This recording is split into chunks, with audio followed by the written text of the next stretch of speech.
Hi, I'm Ilya, kinda creator of this little synthesizer you might have seen on the internet. You probably noticed that this is almost 2026 and no release, no Kickstarter, nothing happened. And I'm here to explain why, when, and which plans I have for the next year.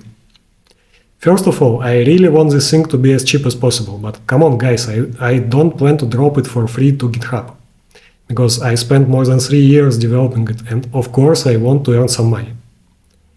Speaking about money, I am a Russian living in Armenia, so you may guess that I have some difficulties at collecting and spending your money legally. And this is why I didn't launch Kickstarter, because in this case I will probably end up losing money on taxes and fees and struggling with product delivery. Next thing, probably the most important for me, I'm looking for a partner. If you have experience in producing, selling, and legalizing things like LOOPA, or maybe established production pipelines, let's connect and think if we can launch it together. And finally, in the next 8 minutes, I will try to give you the most complete overview of LOOPA functions and workflow, show building a musical piece from scratch, and be not as quick as in those reels you hate. So please watch it to see this is not a pocket operator. So this is how LOOPA looks like by the end of 2025. Instead of stacked PCBs, it has plastic body, and on the top of the case there are still power USB, USB host, expansion port, SD card, speaker, headphone out, sync port, and line input. I will start with an empty project to show complete workflow and build something from scratch. Now we are on the instrument screen, and first of all I will place a sampler to this slot. There are 16 slots, which are currently empty, except for the first one. I will start this project with drums, so I load a single file drum kit, and as the next step I will slice it to individual one-shots. So this is how it sounds all together, and to slice it I will go to parameters of the sampler, change mode to slicing, and adjust slicing threshold. And now we got one-shots. Let's just tweak it a bit more, because not all samples were sliced properly, and now it's fine. The next thing I want to do is to program a drum sequence. To do this, I switch to MIDI effects screen, add sequencer, and after some time messing with it, here is probably a bit I like.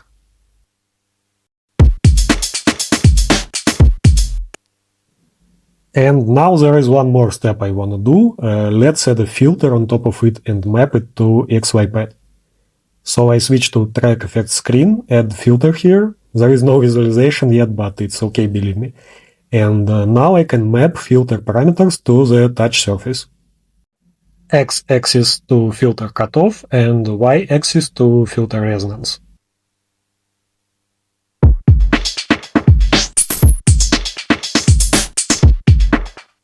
Well, now it sounds a bit more interesting, and let's record the sequence to the tape. So I switch to the tape screen, press record, and play.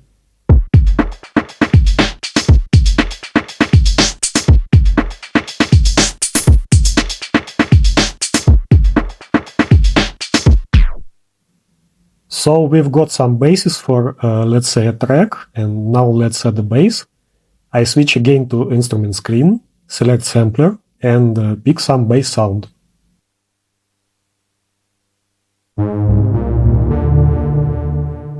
I want it to be a bit louder to match drums, and let's also make it monophonic and add a small glide.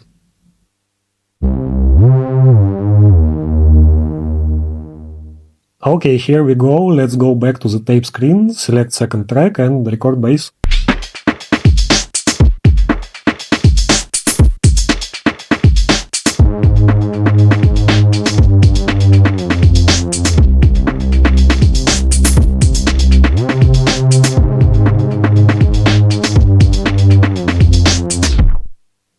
We've got some bass, let's now add a melody on top of it. Again, switch to an empty instrument slot, go to the instrument screen, pick sampler, and find some keys.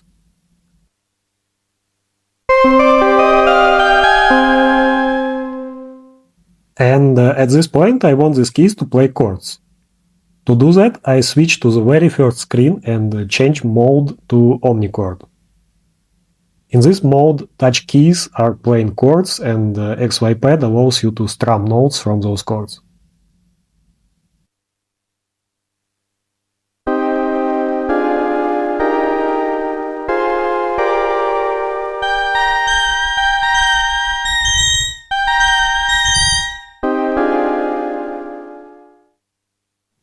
Okay, let's try to add something using these keys, but before I do it, I want to double loop length, and here we go.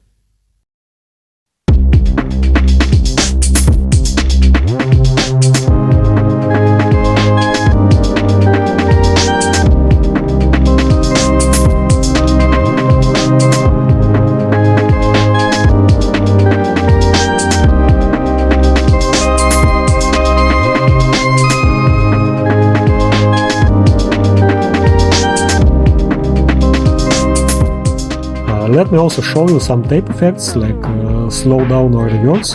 There are not much of them currently. This part is still in development, as many other parts of the scene.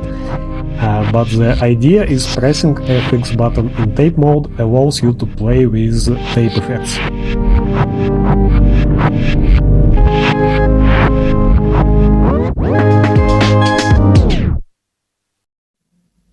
Another thing I want to mention is tape navigation. There are two options, either arbitrary rewind tape or move the playhead by bars. The next thing I want to show is resampling mode. Resampler sits on a dedicated screen and allows you to apply effects to individual tracks of the tape. For example, reverb or filtering.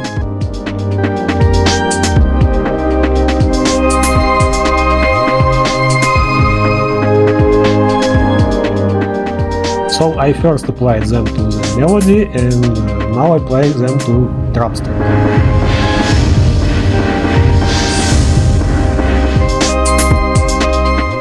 The idea is you can process and override tape tracks with these effects, for example, to build transients between parts of a song.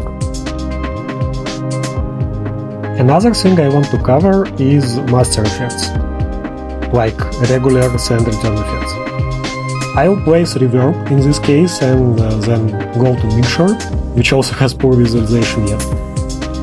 And now I can send tracks to reverb.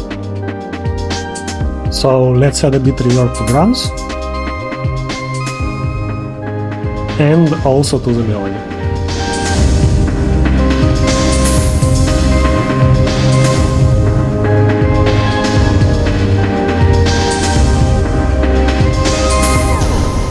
The next thing I want to mention is projects. All the things we've made now were made in the scope of a project. And of course there are different projects, and you can just switch to another one and that's it. So you see there are non-empty instrument slots and some shit playing, so it's another project for sure. All the changes are saved automatically, so I can just switch back to the first one. And the last thing I want to cover is Recorder. Recorder is a special screen which mutes everything else and allows you to record either from mics, there are two built-in mics, or from line input or from the tape itself. I will record something, tune it, and try to fit it into this track.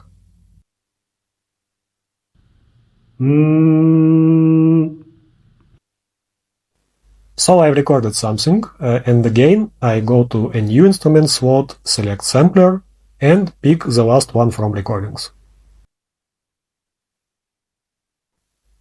Here it is, however I have no musical ear and it's just a random note. But there is a magical auto-tune button, so probably now it will better match to the key. So let's see how it fits or not.